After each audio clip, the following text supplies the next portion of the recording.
কৃষ্ণ।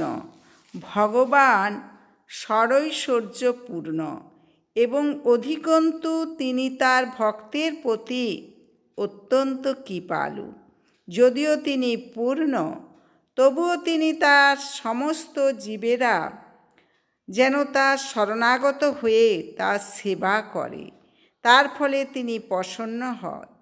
যদিও তিনি পূর্ণ, তবু তার ভক্ত যখন তাকে পত্রং পুষ্পং ফলং তোম, একটি পাতা, ফুল, ফল অথবা জল ভক্তি সহকারে নিবেদন করেন, তখন তিনি প্রসন্ন হন। ভগবানের স্বয়ংসম্পূর্ণতার সবচাইতে গুরুত্বপূর্ণ অঙ্গ হচ্ছে তার ভক্তের ওপর নির্ভরশীলতা। একে বলা হয় তার অহৈতুকী কৃপা। যে ভক্ত ভগবানের এই অহৈতুকী কৃপা উপলব্ধি করেছেন, তিনি প্রভু এবং ভৃত্যের সম্পর্ক হৃদয়ঙ্গম করতে পেরেছেন। হরে কৃষ্ণ কৃষ্ণ কৃষ্ণ হরে হরে, হরে রাম রাম রাম হরে হরে।